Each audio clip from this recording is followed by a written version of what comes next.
That makes all the difference in the world.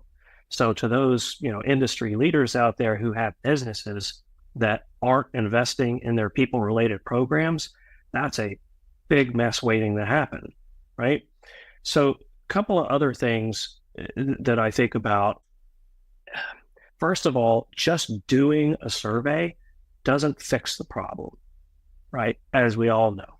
But it's important to keep restating that and making sure that people know about it, because doing an annual engagement survey once a year is like, hey, Mark, how were the other 364 days this year? Well, hugely subject to bias, right? Recency effect. What if you had an argument with your spouse the night before, or what if your boss chewed you out because you missed the deadline the day before? You're going to respond to that survey a little bit differently than you would have on maybe day 2 out of the year.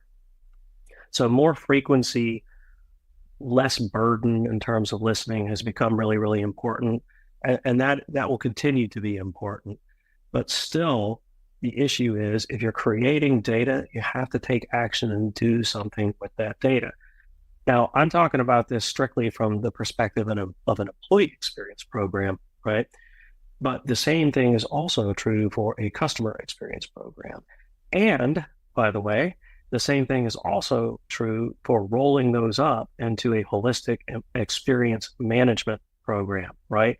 Where you're dealing with employee and customer data together. You have to actually have somebody who's leading the charge on that. You have to have somebody who's got the strategy and is thinking about the data that are being created and how the organization is going to take action on it. Simply doing a research program and conducting surveys does not lead to any positive business outcome. Yeah. And this is coming from someone who worked at Qualtrics, who sure 99% of the audience will know who Qualtrics is. They may not be as familiar with the fact that they expanded their product offerings to include employee experience surveys, as you mentioned, an engagement survey is one example. And you're making the case for the need, if you didn't catch it, folks, the need for somebody to orchestrate employee and customer experience, all the data rolling up. Holistic view is a term that you used to pull it together, because it's just not going to happen by accident, right, James? That's exactly right, Mark. So somebody has to be functioning as the chief experience officer, whether in title or in practice, right? Because here's what's really interesting is just focusing on the employee experience programs out there, even in the most mature customers who I've ever worked with, right?